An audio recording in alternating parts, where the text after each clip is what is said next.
Hello, hello, hello, Las Vegas. I want to say welcome to the Welcome Home with Monique show. This is Monique Buchanan. I am the host of the Welcome Home with Monique show. I'm also a local Las Vegas realtor here in the Las Vegas Valley. And we have yet again another wonderful show for you, but I'm going to do things a little bit differently today. My colleague, Miss Brittany. Say hi, Britt. Hello, listeners. She said, Mo, you know what? Have you ever had anybody interview you? And I said, you know what, Brittany? No. 3 years I've been on this show, and I've never had. That was a great idea. You know, I don't mind y'all getting in my business. You know, I'm completely transparent. You know, I hide nothing. I'm like an open book. So I'm going to let Brittany go ahead and interview me. But before we do that, we want to pay tribute. And I say we because me and Brittany were blessed with the pleasure of going over to take a listing. And it was for one of the listeners. She was amazing. Angel. Miss Angel, shouts out to you, honey. She told me, Monique, yes. I live in Los Angeles, but I tune into your show every Saturday morning. Yes, she did, and yes, she does.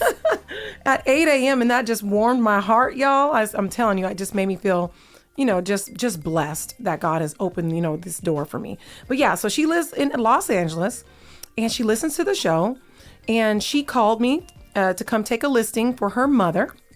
So me, you know, my colleague Brittany, me and her went over to view the listing. But while we were there, the most beautiful thing happened. We found out that her mother is an icon here in the Las Vegas Valley. Right. I mean, I could almost hardly even focus on the listing. That woman, when you open the door to her beautiful home, you've seen this huge picture of her. All this history shined through. Oh my goodness. It was a gorgeous picture of this wonderful lady. Her name was Carrie Adams Pollard.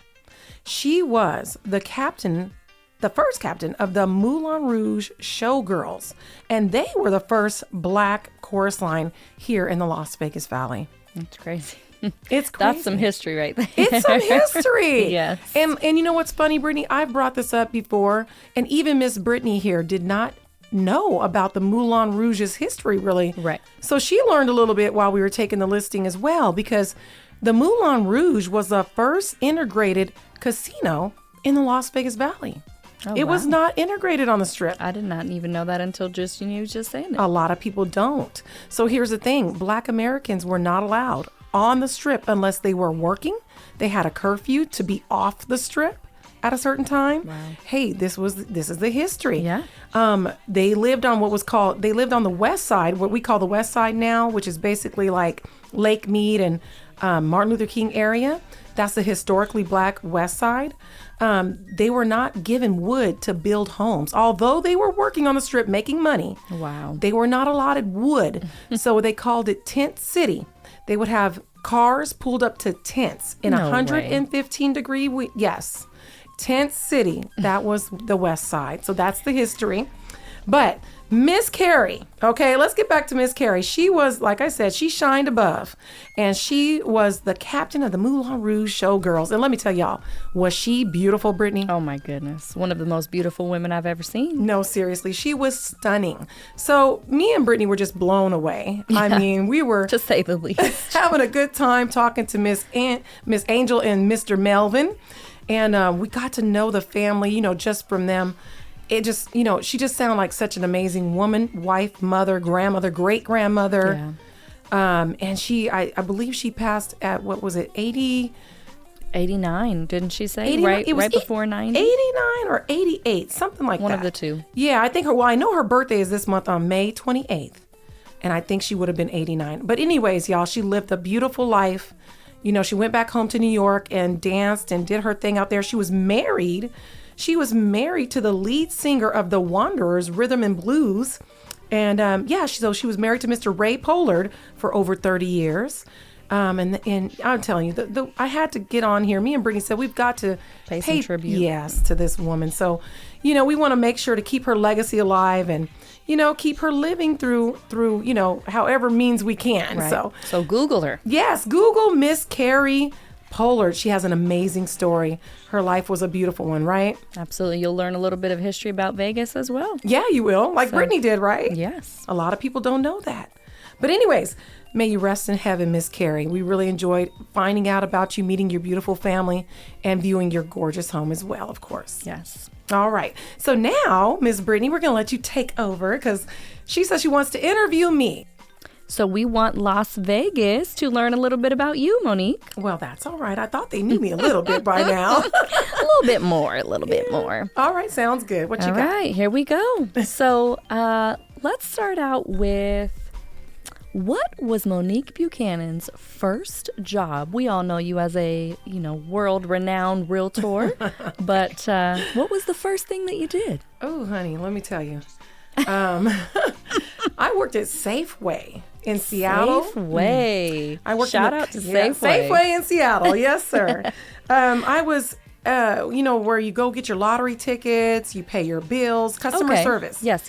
It was a very busy job, but But you learned a lot there. I learned a lot. Let me tell you, I was struggling, honey. Thank God for nice people, because there was so much going on with that job. I can only imagine. It made me respect people. You know what I mean? Yeah. So, these folks are juggling so much, and just be kind to them, because when you're in the service industry, it takes a special person. So, It but sure it does. prepared me for future jobs. And that's good, because I was going to ask you, what was something that you think you learned from that position that carried on into, your career? And you said treating people.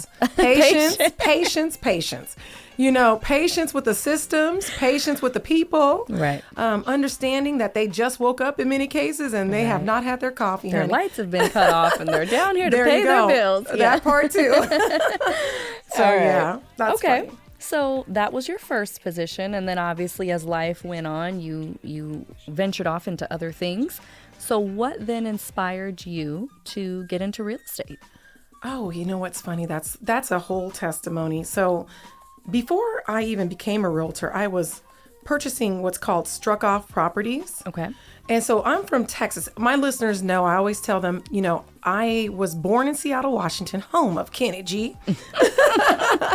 But I was raised in Texas, home of JT. Oh my Johnny Taylor. So anyways, but yeah. So I was buying struck off properties in Texas because Okay, hold on. I'm going to stop you real quick. For the listeners, what is a struck off property? Okay, that's a good question. Struck off property simply means, and this is how I tell, people that ask me about it, it's funny. I say when Big Mama goes to be home with Jesus, a lot of the kids have moved out and they've moved to the city. Mm-hmm. And Big Mama's house is over there. It's paid off, but it still has taxes that are due. Right. And a lot of times the kids just don't want nothing to do with the home. Well, those taxes build up, and then the property becomes struck off. They take over the home, okay, tax lien. Right. And so what they'll do is they'll put that home on the county steps. Okay. And if nobody bids on that home and buys it, it then becomes struck off. Okay. And what that means is you, Miss Brittany, can come along and say, hey, I'm willing to purchase that property and I'll pay those taxes up, whether that be $5,000, $20,000. You can pay off those taxes and that property will become your property. Now the family has, and every state is different. The family typically has about 2 years to try to get those taxes caught up, even Pay after your money back. Right, even after they have taken the property. So they have about 2 years to try to get that caught up. But if they don't, then that's it. Or if it's past that time already, the list that I have, or that I have access to, or had access to, I could see when that date was coming up. So it Right. would let me know when that 2 years. So I typically would basically just buy the homes that were already past that date. But Got it.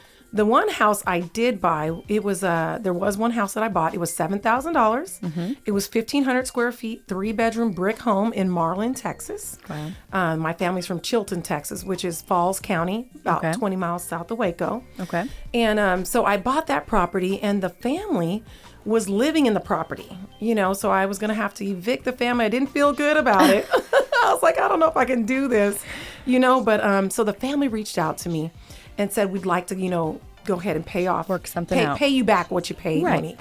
And so I did allow them to pay it back. And so I never really kept that property. I went ahead and just let them pay me back what I paid Right. in the taxes. And so they kept the property. So, but yeah, that's called struck off properties.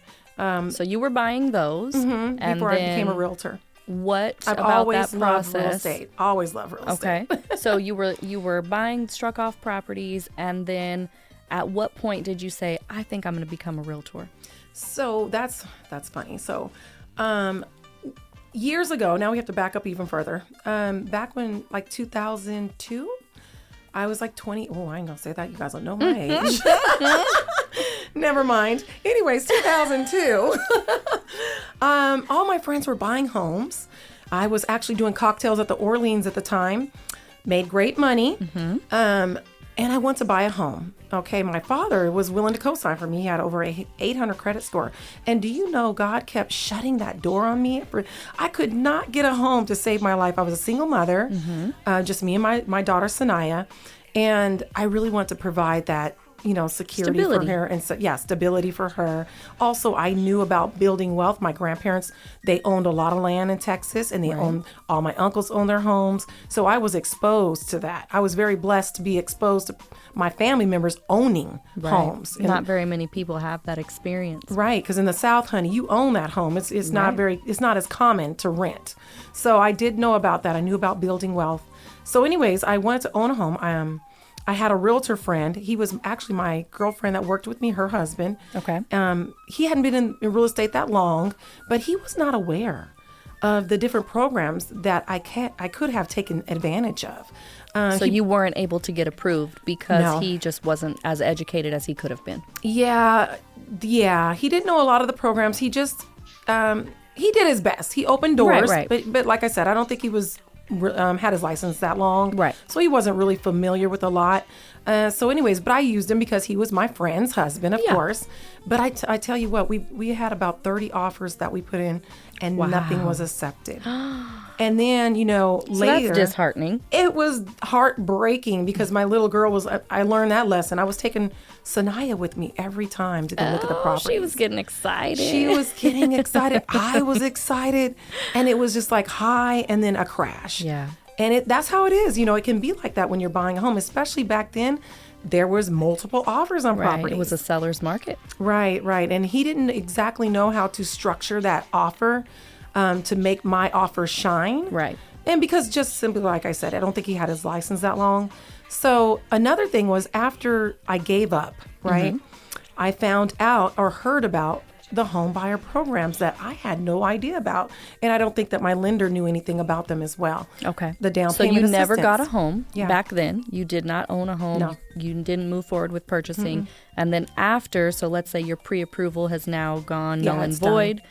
You now start finding out that there are programs that you could take advantage of. And the reason that was vital for me, and I really wish that I did have a realtor that knew about that, was because had I known about that, I could have had the down payment paid Right. through the program, Right. and that would have made my offer Would have freed up some money. $10,000 stronger, Right. and I would have, out of 30 offers, I'm sure I would have had a house. Yes. Because now that freed up that money for me to say, hey, Mr. Do other Seller, things. yeah, I'm a strong buyer. I can also offer you $5,000 or $10,000 over Right. list price, Right. because I want this home for me and my daughter. Right. Or I don't have to ask for any repairs. I can fix it myself. Or whatever. Or closing Yeah. costs. Yeah, I've got my own closing. Yeah. So that experience it probably ended up being a good one in hindsight because it aided you in, I want to become a realtor that can provide these educational tools and resources and be that for my community. It absolutely did. And that's exactly what it did. So that it put that fire in me that, Yeah. like, okay, I need to take this a step further. And I think that's why I started, looking at real estate more. And that's what got me into the struck off properties. I started dipping and dabbing in that. I did a lot of research. It's not easy to buy those. You have to do a lot of research. I mean, back then when I was buying them, the internet wasn't where it was now. I'll just say that. Okay, I had to pull up plat maps and try to figure out if there was a structure on the land. Right. I didn't know if there was a house there. So yeah, there was a lot that I had to jump through, but I learned that process really well. And I did start buying the struck off properties, and that just fueled that fire for real estate even more. Awesome. Yeah, and then like you said, after our Experience. experiencing that, I said, you know what? I think that it's time for me to get serious about it. But my listeners have heard me tell my testimony, and Brittany, you know my testimony. Yes. I was making great money as a cocktail waitress, and if you don't know, here in Las Vegas, they make really good money. Well, especially, I mean, a couple years ago, things were different as well. Yeah. You were making I was making really good money. better We'll just money say than that. they are today. Yeah, Yes. I was making we made a lot more money back then than they do today. Right. But let's just say that, so there's that. And he just kept putting it on my heart. Now, mind you, I had been at the Suncoast Casino for 13 years. And God was putting it on my heart that I needed to make a move, that I Right. needed to make a change. And I'm not going to lie to you, Brittany, I've told you this. I thought it was the devil. Yeah. I said, this You're must be the there is devil. no way that God would tell me to leave Right, this job. my job. Right. At 33 years old or something Yeah. like that. And the reason being is because those jobs, once you leave those jobs, they're hiring younger women. Right. And it's just the truth of Well, the and matter. also you're making so much money and you're in a service. Yeah. You're providing a service. You're in the service industry.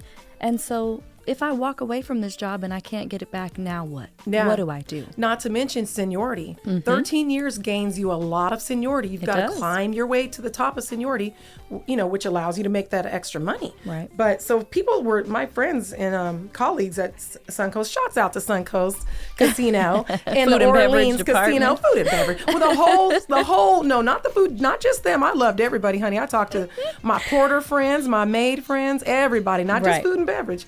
They all know me. But anyways, they were taking bets. They're like, Monique, there's no way You'll be back. you're going to quit this job. So anyways, let me just run it down real quick. So God was putting it on my heart. I was ignoring him. I ignored his little, voice. Nudges. Yes, his nudges for like a year. Because I was thinking to myself, if I quit this job, I'm too old to get another cocktail job. And if Right. I do, I have to start all the way at the bottom, right? So I said, this can't be what he has for me. But he kept nudging me. One night I got off work. I gambled all my tips. Now, y'all, listen, I'm completely transparent. Yes, I did gamble. I gambled all my tips that night. And it just broke me down. I said, Lord, I can't I don't want to do this. I don't want to do this anymore. Right. I don't want to be in this environment. This is, but he kept giving me this vision of me being with clients. And it didn't make sense to me because I had never held a business job. Yeah, Right. business or a professional job like that. I had been doing cocktails since I was 21. Right. So I didn't know where that vision was coming from, but it was plain as day to me. So anyways, I called out to him. I said, Lord, I can't do this. He told me, he said, I will make you successful in real estate. Trust me. Put your faith here. Put your faith in me and trust me. Right. And I know that the Lord's word is not in void. Right. So I said, okay. Like, I all did. right, this isn't the devil. This is not the devil. I knew it was the Lord at that point. So I called my husband. I said, I'm going to let you know, Henry, Father God is telling me This that is what we need to do. that I need to go ahead and quit this job. And, that's just, shouts out to my beautiful husband. I've got an amazing husband. He has Yes. supported me in everything I do. He's so sweet. But that's a big deal because I made cash. Not only did I make great money, but it was cash every day. Right. For our family. But he did not hesitate. Henry, He said, let's do it. he said, quit it. Follow what the Lord has put on your heart. So that Monday I walked in and I quit my job. And I have not And here looked you back. are ever since. I have not looked back. I've been That's so amazing. blessed. I have Yes, been you so have. blessed. So, and he's just getting started. Let Yes. me tell you. Okay, now I have a little bit of a fun question. So, for all the agents that listen to your show, they'll appreciate this. Talk us through your first deal. What did that feel like? Oh And, my gosh. And how, what was is that so experience? Funny you're bringing that up because I was just on a Zoom class yesterday. And guess who was on there? Who? The agent that I did my very first deal with. How And funny. Isn't it? Shouts out to Sally Miller. Miss Sally, where you at? Miss Sally was so sweet to me. Oh my goodness. So my first deal was with a veteran client. He bought a home over on Mount Vista. I remember I took him over there, nervous as all outdoors. But luckily, what I did first, when I got my license, to help myself get comfortable to be around other, clients. Right. I took a lot of rental listings. So that would get me comfortable showing homes. Right. Opening the door and knowing what to say. Scheduling, all that, mapping out the houses. You guys, it's not that easy being a realtor. Let me tell you. You It's guys a think, full-time you think job. we're over here looking just cute and we just open little doors and that's it? No, sir. No, ma'am. There is a lot behind the scenes. Yes, there is. You never get to tell my husband, I don't ever get to clock out. People are depending on me. Right. In fact, not to get off topic, but this, my birthday just passed. I went out to the country concert Stagecoach with 3 girlfriends. And they said, Monique, why don't you just turn your phone off? I said, I wish I will never turn my phone off. People are depending not professional. on me. Well, and plus, people are this is their homes. Right. Besides not being professional, there's folks depending on me. I cannot do that. So anyways, but that's the thing is real estate is 24/7. It is. It really is 7 days a week. But anyways, now I did get off topic and I forgot what I was talking about. We were talking about your first deal. Yes. Okay. So you took him over there down on Mountain Vista, your client. Showed him around. He loved the home immediately. It was a flip. So Okay. of course he loved it. It was great. Beautiful home. Which that made it easy for your first deal. You're like, oh. Yes. Okay. Well, I showed him a couple houses now, don't get me wrong. Right. But I had my mentor, Mr. DeVille, that helped me walk through the paperwork. Okay. What I loved about Mr. DeVille, when he mentored me, he sat me down in his, office chair and made me do the work. He made me sit there and write up his offers. And that was the best training you could ever get. I learned the process hands-on. That's how I learned. Awesome. And a lot of people, and that's how I train, people that come under me with EXP. Right. Like the young lady, shouts out to Jessica Reynolds. She just joined us. She just got an offer accepted for a $600,000 home. And she called me, said, Monique, I don't know how to write this offer. Right. So I walked her completely through it, and I'm sending her a template. You know what I mean? That's how you learn. And that's a leader, right? So we love that about you here, Monique. Yeah. Well, we appreciate your leadership and your guidance and a testament to, you and I have been in this game for a long time, and it's just so humbling to watch. And there's not very many people doing things on your scale that have that mindset. So I appreciate that. Thank you. You know what? I never forget what God has done for me. He's put people in my path that did it for me. Right. Mr. DeVille was on this scale. He did it for me. Right. Miss Alicia Taylor, she did it for me. Right. So we always want to play it forward. I used to meet other agents that weren't even in my brokerage. I used to meet them at McDonald's and walk them through and help them. Yeah. But anyways, we've gotten off topic again. It's all right. So let me wrap it up with my first deal. So my first deal, I sold it. Miss Sally, she was so sweet. I was completely transparent with her and I told her, hey, this is my first deal.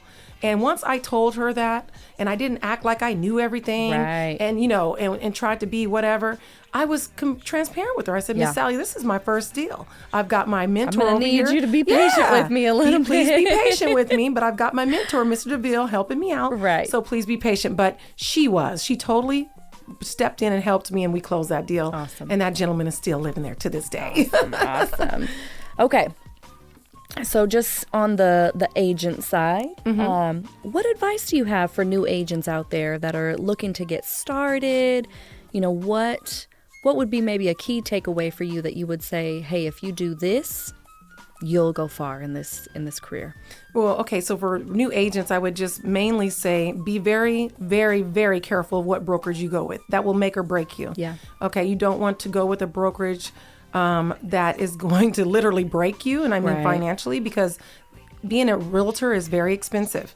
And if you're not closing homes, they say 90% of the realtors that get their license drop out. Yeah. Because it is very expensive. It is. And the average agent, like we said in a prior show, closes about 4 homes a year. So you really need to be with a brokerage that is providing you some type of benefit and value in some way, and not taking all your money. Right. My advice is, if you don't have a brokerage that's literally giving you a mentor for just yourself, leave it alone. Yeah. You got to find a brokerage. Like EXP, they give you a mentor. Right. You need that. You need somebody to hold your hand, walk you through those deals. Especially for your first few. Okay, perfect. So Monique, for the listeners, where can people find you? Where can they connect with you? What's your contact information? How do we get a hold of Monique Buchanan? Well, you can simply just exactly Google my name, Monique Buchanan, Buchanan. And when you do that, what will pop up is the podcast that I'm on, Spotify, Apple. I'm syndicated on all the podcast platforms. Perfect. Welcome Home with Monique. That's how you can look that up. But also YouTube. I have a YouTube channel and it's thriving. It has all of my, well, not all, but most of my previous shows from right here on 91.5 there, as well as some more material, some other material talking about down payment assistance programs or even luxury homes. All of it's in there, you know. Perfect. So there's YouTube, there's my IG, Realtor Monique Buchanan, of course, Facebook, and my phone number, 702-984-3700, 702-984-3700. And my website, you can search homes. You can find out how much your home is worth. You can email me from there. You can look at a lot of, different things. And my blog and everything is right there on www.welcomehomewithmonique.com. All right, so now we're going to pivot Let's because pivot, Monique, because I don't like talking about myself. Monique has a interesting story Yeah. about new homes. Yeah, so here's the thing, guys. You guys have heard me say time and time again, please, it makes no sense at all. There is absolutely no reason for you to walk into a new home build by yourself. You're not saving any money by going by yourself, but you know what you are doing? Opening yourself up for risk. Yes. Why am I saying that? Let me give you a story or an example. Just had this phone call 3 days ago. One of my clients, his brother, he told him to use me. He said, "Oh no, I've got it. Me and my wife are just going to do this on our own. We don't need a realtor." And it drove my client crazy. He's like, "Why? Right. Call Monique. She's amazing." He said, "No, we don't want to wait on her. I guess they want to go right away." And they didn't want to have to, I guess, wait and see if I could come meet them. So they went in. And they went ahead and put their deposit down for a brand new home. This was way back in, I think, October of last year, because it takes, months. Yes. So now they were told that the home would be ready in June. Okay. Now they were given the contract. The contract is over 100 pages. Nobody's reading this entire contract. Okay. But if you have a realtor, your realtor knows what's in that contract. Right. She knows what to look for. He knows what to look Well, for. and also be on the lookout for that because a new home build is very different than resale. Right. It's very different. And it's also 9 months of stuff that can pop up Right. and happen. Right. So here's one example of what happened. They gave the earnest money down. They were all in about $8,000. And what happened is the home came available sooner than they were told. Well, guess what? They didn't have all the money together. They weren't ready to move. They weren't ready to move. But guess what was in that contract? If the home comes available sooner than the agreed upon date. You must have your money together. Now, why did they not know that? Because they did not have a realtor that was going to warn them of that. Right. They told me, "Well, we thought the people in there worked, they were our realtor." I said, no. They have a realtor's license. You need your own representation. But they will tell you themselves they do not work for you. The lender that you got approved for, he works for the lender. Or for the builder. Right. The lender works in correspondence with the builder, okay? And the person that is selling you the home, they want to make a sale. They're in the office for a reason. They're good people, but they work for the builder. They do not represent you. They will tell you this themselves. Right. You are going in there unrepresented and now about to lose your money for absolutely no reason at all. Right, Brittany? Yes, absolutely. You want to make sure that you have representation, and the only way that you are going to be represented is if you have a realtor prior to walking into a new home build track. Yes, but once we walk you in there, you can go back as many times as you want. Oh, yeah, go just see it need every day. Right, take your family. We just need to register you. So, 702-984-3700. You can text or call that number before you walk into a new build. Have representation. Me or Miss Brittany would love to come walk in with you and represent you. Absolutely. 702-984-3700. Thank you, Brittany, for coming on. Thank you, Monique, for allowing me to interview you. Thank you to the listeners. Yes, you guys have a beautiful weekend.